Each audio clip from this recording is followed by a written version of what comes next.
I tend to gravitate towards the Italian philosophy of kind of not really doing too much to really good produce. If you've gone to the trouble of sourcing really good quality products, then you shouldn't have to do too much to make them shine. This is the Deep in the Weeds podcast. I'm Anthony Huckstep.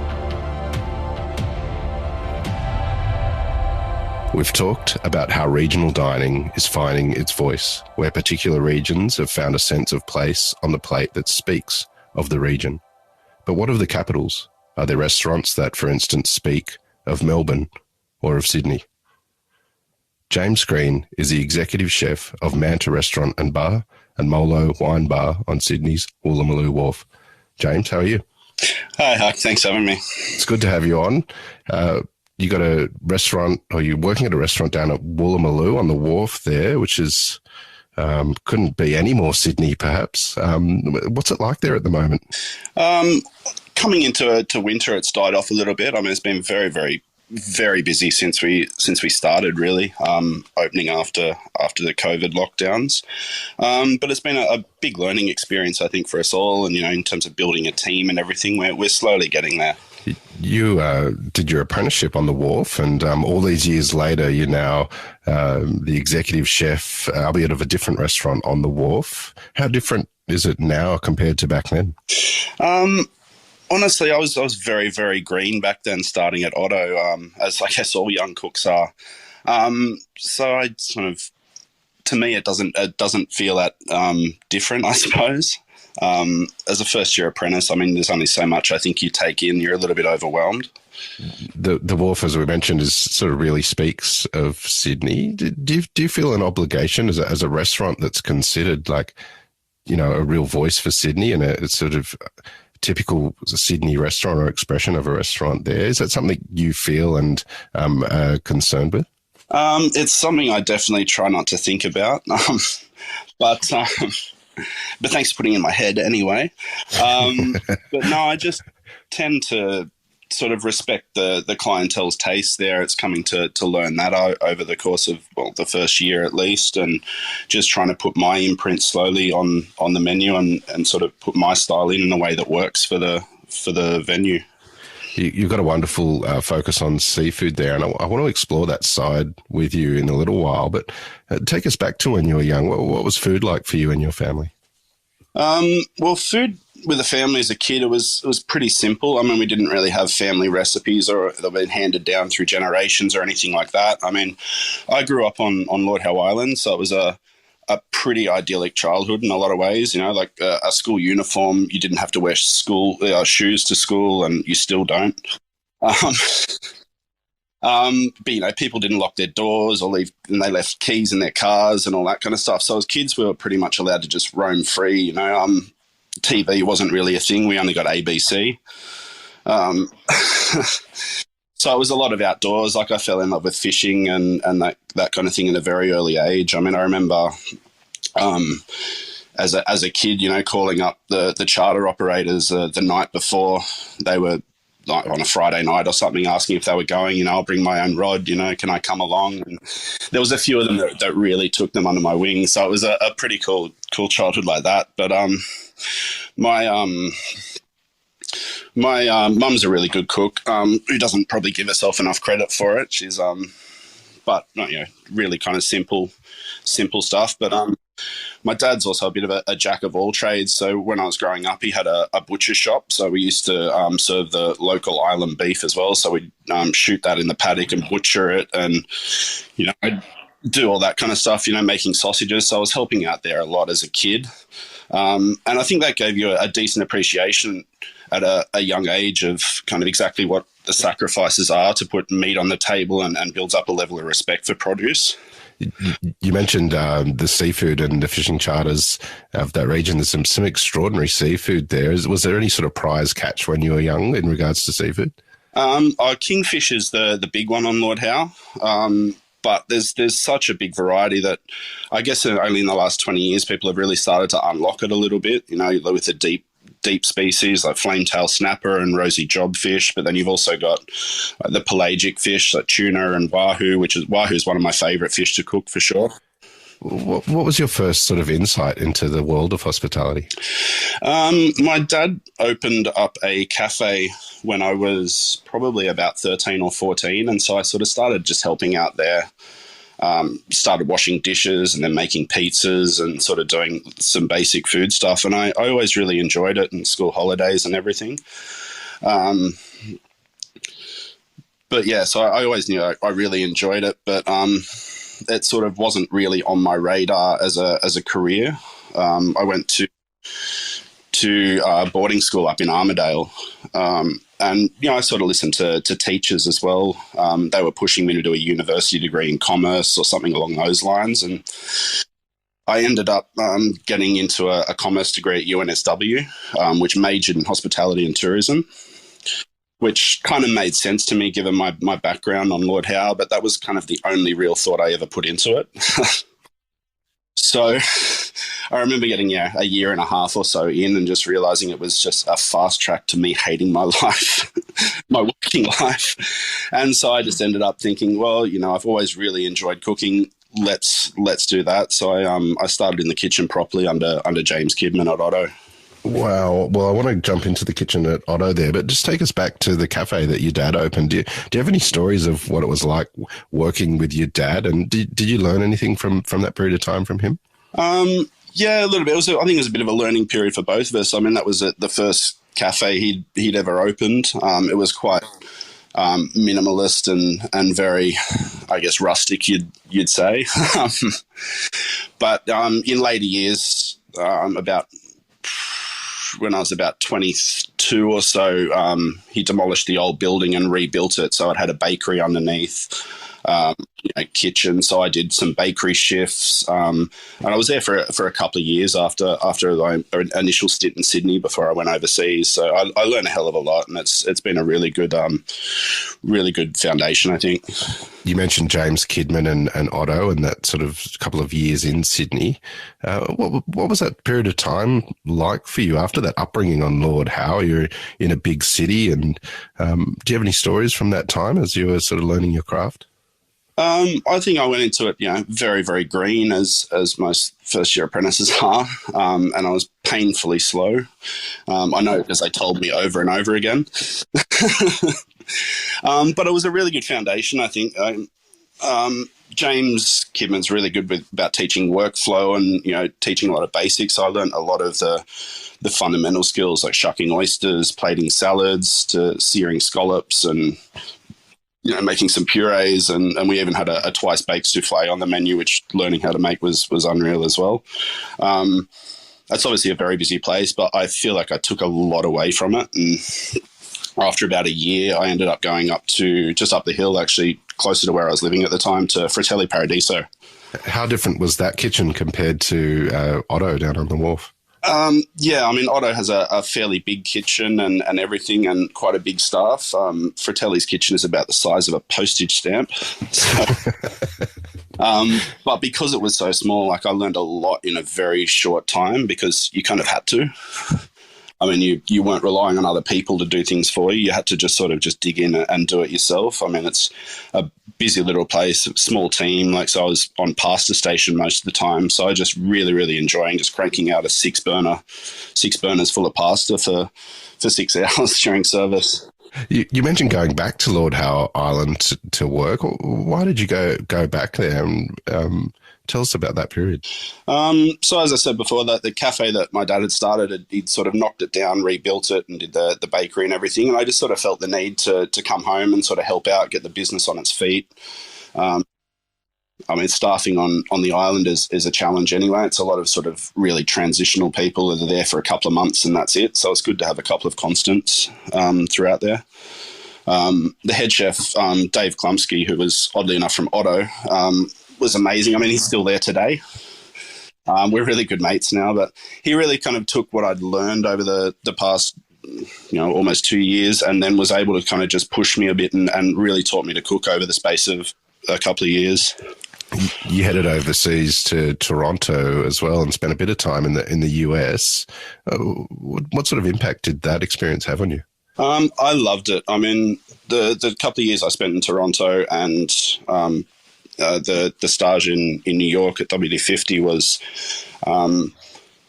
just incredible memories, but it's also kind of formed the basis of how I think about food in a lot of ways today and how I sort of approach things.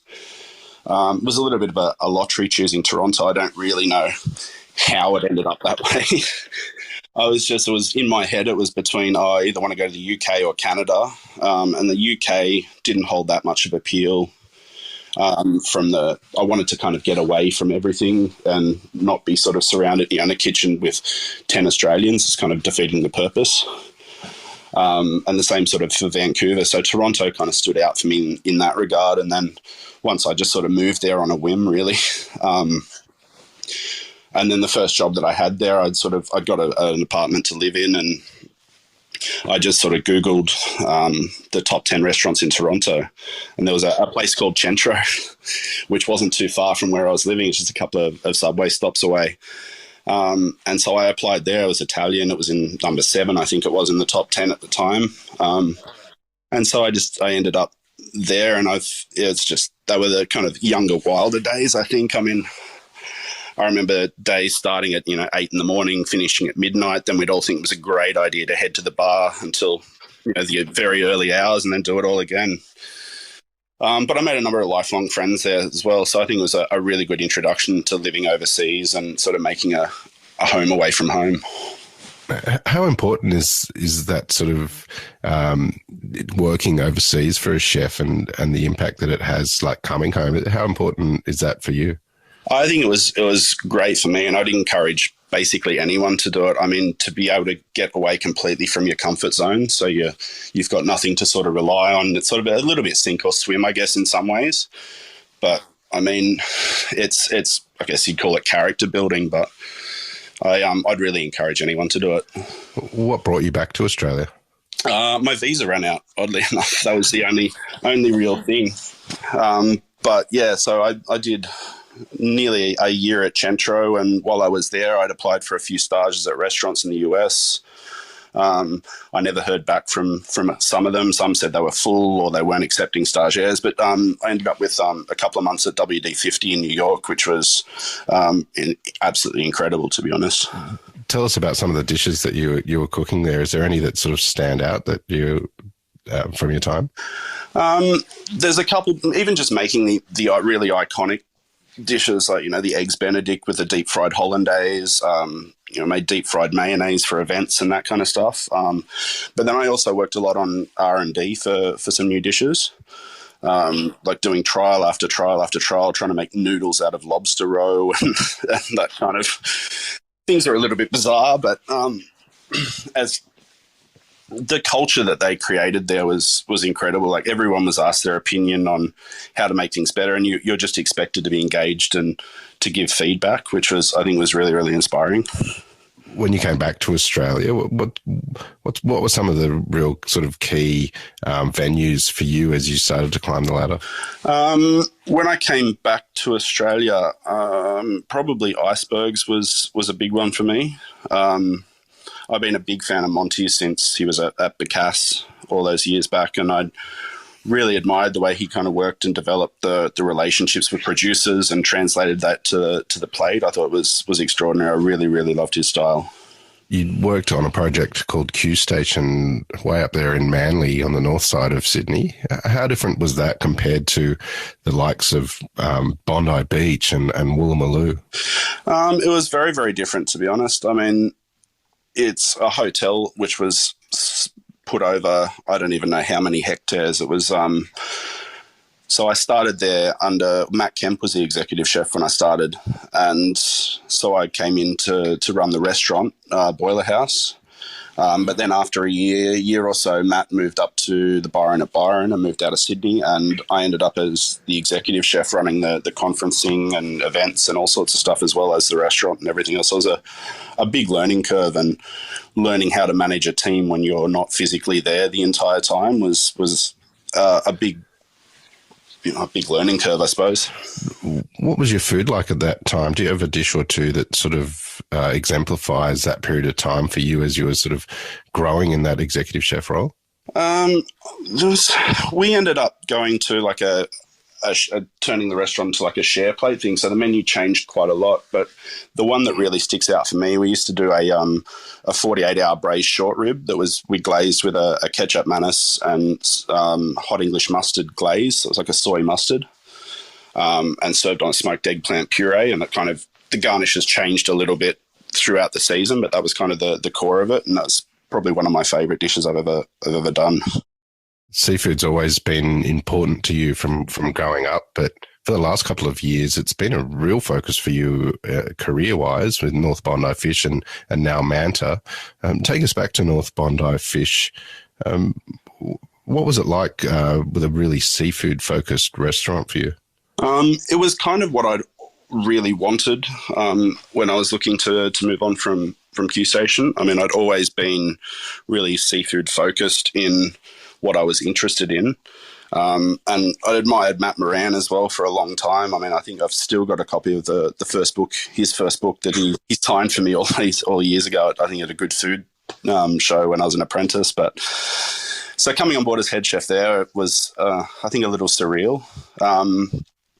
But when I took over there hadn't been a head chef in the venue for a couple of months, but the two sous chefs had it running very, very smoothly. So it was quite seamless as a transition in that respect. What were you cooking there? Can you give us an example of some of the seafood that you were really sort of showcasing? So I was quite pared back. I mean, a big group like Solotel, they've got the very firm idea of the kind of narrative that they want for the venue, like very simple preparations and uncomplicated, like bright flavors. So it was a bit of an adjustment getting my head around that. But I remember doing a tuna tartare with an XO.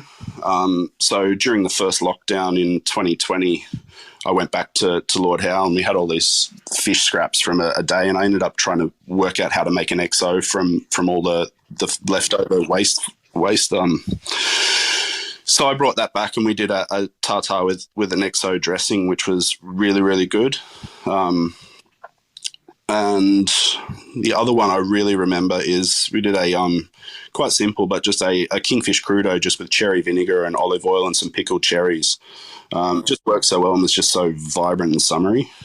Tell us about that transition from North Bondi Fish to Manta. How did the gig come about, and what was it like leaving the Solotel group? Well, sort of through a friend, I'd been sort of asked if I was interested in the exec position at Manta, and sort of the more I thought about it, I kind of felt like it was an opportunity that I would have regretted not exploring. I wasn't unhappy at North Bondi Fish in any way, shape or form, but it was sort of an opportunity came along that I thought I'd be a little bit silly not to explore. What's the access to seafood like for you in this role compared to the previous role? Well, our owner Rob has got a seafood co-op in Port Stephens, so we buy a lot of our produce directly off the boats. I'll get a call when the longliners and trawlers come in, and I'll kind of get to pick and choose what fish we going to use for the week. Whether there's what fish is in better condition. If they've caught yellowfin or albacore or swordfish or snapper, flounder, anything like that. And so we're really trying to push that kind of trawler to plate philosophy as much as possible, and being able to pick and choose straight off the boat and getting it that fresh. It's a privilege that takes me back to Lord Howe when the fishermen come in with all their catch on ice, and you get to sort of pick and choose what you want to buy. And we also work with an abalone diver up there.